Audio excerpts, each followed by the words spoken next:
A gente tava discutindo um caso no trabalho esses dias, só que aí eu percebi o seguinte. Eu tava descrevendo a mesma coisa de mais de uma forma. Ora eu escrevia eczema, ora eu escrevia dermatite, na minha cabeça ficou interrogado uma celulite, enfim. Aí eu me lembrei, achei engraçado que eu me lembrei da minha professora, a professora Ana Luísa, quando vinha as correções lá da dissertação, da tese, o que quer que seja, ela sempre dizia uma coisa importante: padronize o termo que você vai usar. Se você começar a falar de uma forma, você fala daquela forma de iniciar o fim. Na época, eu ficava, ai meu Deus, eu tenho que mudar tudo. Não entendia. Bom, a gente tem que padronizar, a gente tem que saber o que a gente tá dizendo, porque senão parece que você não sabe se é uma dermatite, se é um eczema, se é uma celulite. Enfim, daí outra discussão. O que é que acontece? Eu tinha essa lesão isso aqui é uma lesão específica, e aí perilesional se desenvolveu essa formação aqui, que é sobre isso que eu quero conversar sobre vocês, com essa pele perilesional.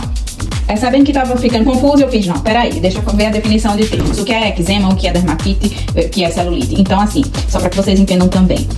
Isso aqui é dermatite, isso aqui é eczema. Então, o eczema é um tipo de dermatite. A dermatite são o quê? São inflamação onde? Verme, pele. Certo? Então o que acontece? A gente tem que levar em conta que quando eu falo a palavra dermatite, eu tô sendo muito abrangente. Podem ser várias coisas. Quando eu uso a palavra eczema, eu tô sendo mais específica. Tá certo? Não que seja errado, você pode falar de uma forma, você pode falar de outra, mas quando você usa o termo eczema, você tá sendo mais específico. Então, nesse caso aqui, eu tava querendo me referir a um eczema. No caso dessa paciente, era importante que a gente estabelecesse principalmente uma diferença principal aqui. Se eu vou falar de eczema ou se eu vou falar de celulite, qual é o limite que eu tenho que saber se foi transposto? Se existe infecção, né? Porque se existe infecção, eu vou pensar numa celulite infecciosa. E no caso dela, o que é que eu teria que observar? Não só a lesão, né? Mas para ver se o limite da infecção foi transposto, teria que pensar se existe calor local, como é que tá o nível de dor, se a paciente teve febre, se tem sensação de mal-estar, como é que tá a frequência cardíaca. Poderia pensar em exames laboratoriais, né? Para verificar se existe algum comprometimento.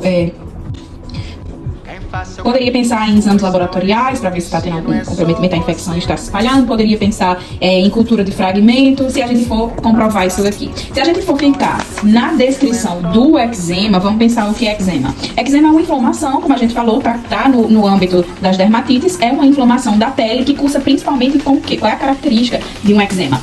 A gente vai pensar numa pele avermelhada, inchada e que coça.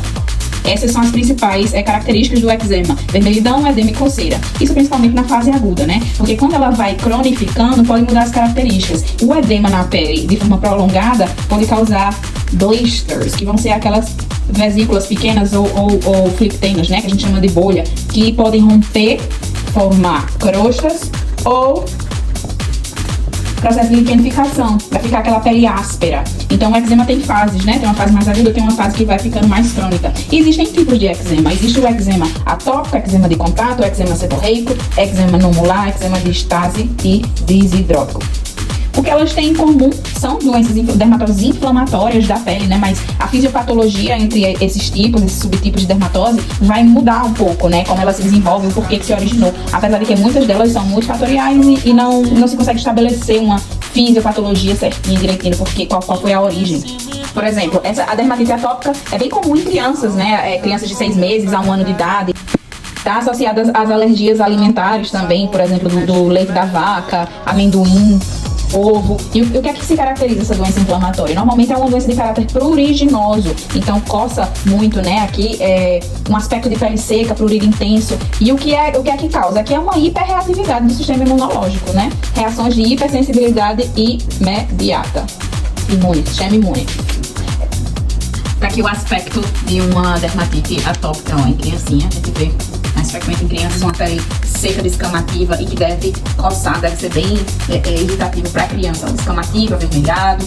Se fala muito em uma origem genética, né, ou imunológica, então o sistema imunológico às vezes fica bem descompensado, mas que na fisiopatologia dessa doença se fala muito na deficiência de filagrina, que está envolvida lá no processo de queratinização, de depósito de queratina na pele. Então a pele, a barreira da pele fica mais fragilizada, aí o alérgeno vai penetrar de forma mais fácil e o sistema imunológico vai terminar de lascar tudo aí, vai ter uma reação exagerada, né?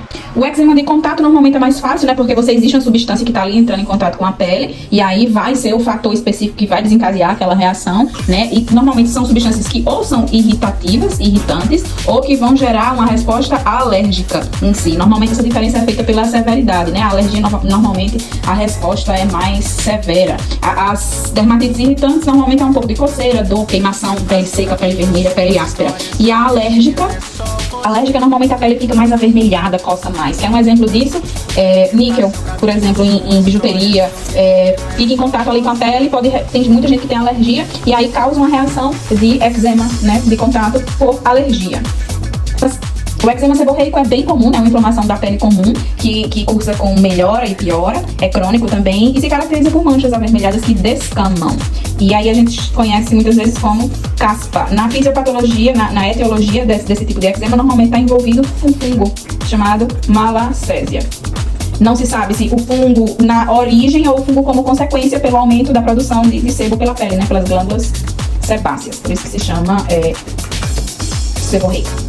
A numular, eczema numular, esse nome numular vem pelo formato de moedas, que se espalham pelos membros superiores, né, e inferiores. São lesões também avermelhadas, que estão espalhadas, pruriginosas, ou seja, coça, e são bem delimitadas, dá para saber exatamente onde é a lesão. O quinto tipo aqui, eczema de Stasi, é um velho conhecido do pessoal que estuda lesões por insuficiência venosa crônica.